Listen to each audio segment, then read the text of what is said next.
नमस्कार दोस्तों, study text में आपका स्वागत है। आज की इस वीडियो में हम सोशोलॉजी देख रहे हैं।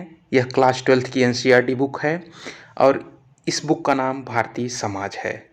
इसके तहत हम सामाजिक असमानता, विषमता एवं बहिष्कार के स्वरूप नामक अध्याय का अध्ययन कर रहे हैं और यह इस चैप्टर का तीसरा पार्ट है।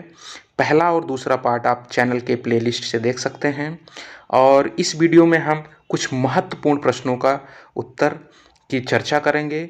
ठीक है, उनका विश्लेषण करेंगे। तो आप इस वीडियो को देखिए और प्रश्नों का उत्तर स्वयं लिखने का प्रयास करें। तो आइए दोस्तों, शुरू करते हैं आज की वीडियो। और सबसे पहला प्रश्न हम देखेंगे, आदिवासियों की समस्याओं से जुड़े प्रमुख मुद्दे कौन से हैं। ठीक है, तो इसमें हमें किस चीज़ की बात करनी है कि जो आदिवासी समुदाय है उनसे जुड़ी हुई कौन कौन सी समस्याएं हैं या उनसे जुड़े हुए कौन से प्रमुख मुद्दे हैं। ठीक, तो देखते हैं। तो जनजातियों को वनवासी समझा जाता है। तो जनजाति लोग हैं उनको हम ये मानते हैं कि वनवासी हैं। वे वैसे क्षेत्र जहाँ जनजाति के लोग संकेंद्रित हैं वहाँ उनकी सामाजिक आर्थिक गतिविधियाँ गैर जनजातियों से ज़्यादा प्रभावकारी होती हैं। ठीक है, ये लोग जहाँ ज़्यादा संख्या में रहते हैं, जहाँ ज़्यादा संख्या में संकेंद्रित हैं, वहाँ उनकी एक विशिष्ट सामाजिक आर्थिक गतिविधि होती है जो अन्य लोगों से क्या होती है, अलग होती है और उनकी वहाँ प्रभावी भूमिका होती है। परंतु स्वतंत्रता के बाद आदिवासियों की जमीन नदियों पर बांध के निर्माण हेतु अधिग्रहित कर ली गई। ठीक है, तो देखो यहाँ से मुद्दा उभर रहा है। जब स्वतंत्र हुआ देश तो क्या किया गया कि जो आदिवासी क्षेत्रों की जो ज़मीनें थीं उन्हें नदियों पर बांध के निर्माण हेतु अधिग्रहित कर लिया गया सरकार के द्वारा। इसके परिणाम स्वरूप लाखों आदिवासियों को बिना पर्याप्त मुआवजे के अपनी ज़मीनों से विस्थापित होना पड़ा। ठीक है, ठीक, तो आदिवासियों को बिना पर्याप्त मुआवजे के अपनी ज़मीन से विस्थापित होना पड़ा। आदिवासियों के संसाधनों को, जो आदिवासी क्षेत्र के जो संसाधन थे, वन संसाधन, जल संसाधन, भूमि के अंदर जो संसाधन थे, खनिज संसाधन वगैरह, उन सब का क्या किया गया, राष्ट्रीय विकास और आर्थिक समृद्धि के नाम पर उनसे छीन लिया गया। ठीक है, तो एक तरफ तो उन्हें विस्थापित होना पड़ गया, ठीक, और दूसरी तरफ जो भी संसाधन थे उनका भी ये इस्तेमाल नहीं कर सकते थे। ठीक है, इसके आधार पर क्या हुआ, इनका शोषण प्रारंभ हो गया। उदाहरण के तौर पर हम देख सकते हैं, नर्मदा नदी पर बनने वाला सरदार सरोवर बांध और गोदावरी नदी पर बनने वाला पोलावरम बांध के कारण हजारों आदिवासी विस्थापित हो गए।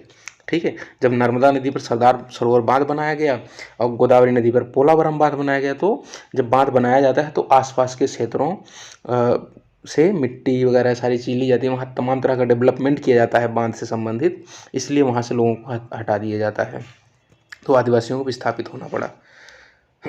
सॉरी, सरकार की उदारीकरण की नीतियों ने आदिवासियों को अभावग्रस्तता के गर्त में धकेल दिया। जो 1990 में उदारीकरण, निजीकरण और वैश्वीकरण की नीति अपनाई गई, इसके द्वारा क्या हुआ कि अब विभिन्न प्रकार निजीकरण किया गया, नियमों में छूट दी गई, उदारीकरण किया गया।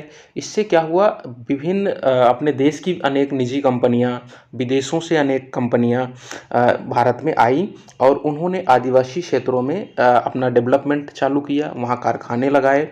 इससे क्या हुआ कि आदिवासी और भी अभावग्रस्तता के गर्त में चले गए। उनकी जो संसाधन थे, ठीक है, उनकी जो संस्कृति थी, कहीं न कहीं उन पर भी प्रहार हुआ। ठीक, वनों के दोहन, खदान, कारखाने बनाने इत्यादि के नाम पर उनकी ज़मीन का अधिग्रहण कर लिया गया, जिससे वे विस्थापित होने के लिए मजबूर हो गए। यही सारे कारण थे, यही सारे मुद्दे थे जो आदिवासियों से जुड़े हुए हैं। ठीक है, तो इसको आप बढ़िया से उत्तर लिखने का प्रयास करें। अगला प्रश्न देखते हैं, नारी आंदोलन ने अपने इतिहास के दौरान कौन कौन से मुख्य मुद्दे उठाए। देखो, नारी आंदोलन जो प्रारंभ हुआ नारियों से संबंधित, महिलाओं से संबंधित, उन्होंने अपने इस इतिहास के दौरान कौन कौन से मुद्दे उठाए, उन्हीं मुद्दों का बात हमें यहाँ करनी है। तो विद्वानों तथा समाज सुधारकों ने यह प्रदर्शित किया कि स्त्री पुरुष के बीच असमानताएं प्राकृतिक होने के बजाय सामाजिक हैं। ठीक है, देखो, स्त्री पुरुष के बीच जो असमानता है, जैविक जो है प्राकृतिक जो है वो तो है ही, उसके बजाय सामाजिक ज़्यादा करके है। ठीक है, समाज के द्वारा निर्मित असमानता ज़्यादा है। 19वीं शताब्दी में स्त्रियों से संबंधित प्रश्न जोर शोर से उठाए गए। ठीक है, क्योंकि समाज के द्वारा पैदा की गई असमानता थी, तो कुछ बुद्धिजीवी लोग थे, कुछ विद्वान थे, समाज सुधारक थे, उन्होंने स्त्रियों से संबंधित जो प्रश्न थे उनको जोर शोर से उठाए, ताकि उनको भी समाज में क्या मिल सके, समानता मिल सके। तो उन्हीं की बात हम करेंगे, उन्होंने क्या क्या मुद्दे उठाए उनकी बात करेंगे हम। तो सबसे पहले राजा राम मोहन की बात करते हैं। तो राजा राम मोहन राय ने सामाजिक धार्मिक दशाओं तथा स्त्रियों की दुरावस्था में, जो स्त्रियों की दयनीय स्थिति थी, सुधार के लिए बंगाल में उन्होंने क्या किया, प्रयास किया। बंगाल में उन्होंने प्रयास किया। उन्होंने सती प्रथा के विरुद्ध अभियान चलाया। यह पहला ऐसा स्त्रियों से संबंधित मुद्दा था जो लोगों के ध्यानार्थ लाया गया था। ठीक है, और लाया किसने, राजा राम मोहन राय ने। तो सामाजिक धार्मिक दशा, जो महिलाओं की दुरावस्था थी, इन सब में सुधार के लिए इन्होंने प्रयास किया। सती प्रथा के विरुद्ध मुख्यतः इन्होंने अभियान चलाया। ठीक, ये बात हमें ध्यान रखनी है राजा राम मोहन राय के बारे में। सॉरी। अब बात करते हैं ज्योतिबा फूले की। तो ज्योतिबा फूले एक सामाजिक बहिष्कृत जाति के थे। पहली बात, खुद ही वे सामाजिक बहिष्कृत जाति के थे। उन्होंने जातिगत और लैंगिक दोनों ही विषमताओं पर प्रहार किया। जाति से संबंधित और लिंग से संबंधित जो विषमताएं थी समाज के अंदर, दोनों पर इन्होंने प्रहार किया। उन्होंने सत्य शोधक समाज की स्थापना की, एक संगठन स्थापित किया, सत्य शोधक समाज, जिसका प्राथमिक उद्देश्य था सत्य का अन्वेषण करना। ठीक, तो ये बात हमें ध्यान में रखनी है। तो इनका क्षेत्र जातिगत और लैंगिक विषमता को समाप्त करने के लिए सत्य शोधक समाज की स्थापना। बात करते हैं सर सैयद अहमद खां की। तो सर सैयद अहमद खां ने मुस्लिम समुदाय के कल्याण हेतु कदम उठाए। वे लड़कियों को घर की सीमा में ही रहते हुए शिक्षा के हिमायती थे। वे लड़कियों को शिक्षित करना चाहते थे, किंतु धार्मिक सिद्धांतों के दायरे में रहकर। ठीक है, धार्मिक सिद्धांत के दायरे में ही स्त्रियों को, लड़कियों की शिक्षा के लिए चाहते थे कि लड़कियों को शिक्षा मिले। वे लड़कियों को घर में स्वतंत्रता तथा गृह कार्य में सुशिक्षित करना चाहते थे। इसके अलावा महाराष्ट्र की एक घरेलू महिला हैं ताराबाई शिंदे। इन्होंने स्त्री पुरुष तुलना नामक एक किताब लिखी। ठीक है, तो इस किताब में उन्होंने क्या कहा कि पुरुष प्रधान समाज में अपनाई जा रही जो दोहरी नीति है उसका इन्होंने प्रतिवाद किया, उसका विरोध किया। समाज में डबल स्टैंडर्ड अपनाया जाता है, पुरुष के लिए कुछ और, महिला के लिए कुछ और, दोहरे मानक अपनाए जाते हैं, इसी का विरोध किया। ठीक है, इन्होंने ताराबाई शिंदे ने, किस पुस्तक में, स्त्री पुरुष तुलना। ठीक है, स्त्रियों के मुद्दे प्रभावकारी रूप से 70 के दशक में सामने आए।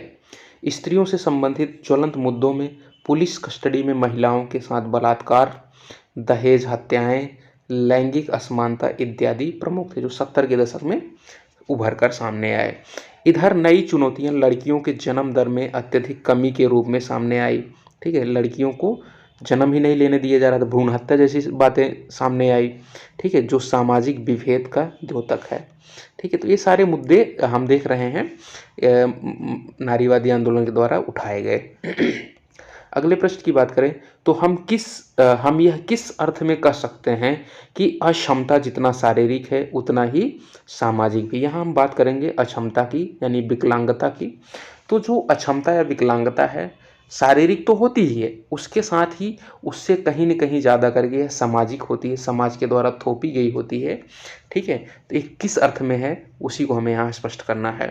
तो सबसे पहले हम यहाँ देखेंगे, अक्षम लोग इसलिए संघर्ष नहीं कर रहे हैं कि वे भौतिक या मानसिक रूप से चुनौतीग्रस्त हैं, यानी कि जो उनका शारीरिक या मानसिक जो विकलांगता है, ठीक है, वो तो है ही, उससे तो जो संघर्ष कर ही रहे हैं।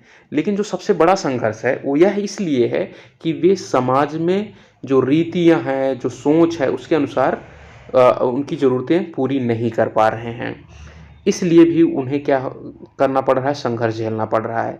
तो कहने का मतलब वही है कि जो अक्षम व्यक्ति हैं, जो उनकी समस्या है, ठीक है, वो मुख्यतः समाज के द्वारा है, समाज के द्वारा जो मान्यताएं हैं, रीति हैं, सोच है, उसके द्वारा है।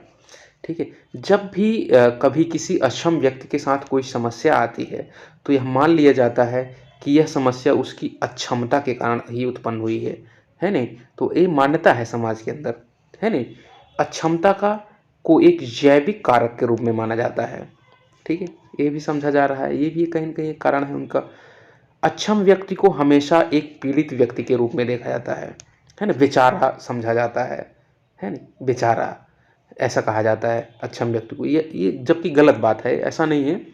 यह मान लिया जाता है कि अक्षमता उस व्यक्ति के प्रत्यक्ष ज्ञान से जुड़ी हुई है, ठीक है। निर्योग्यता का यह विचार यही दर्शाता है कि निर्योग या अक्षम व्यक्तियों को सहायता की आवश्यकता है, ठीक है। ये माना जाता है कि भाई निर्योग्य है, अक्षम है, उसे सहायता मिलनी चाहिए, बेचारा है। तो ऐसा नहीं मानना चाहिए, उनके अंदर भी क्षमता है, उनके अंदर भी योग्यता है, ठीक है।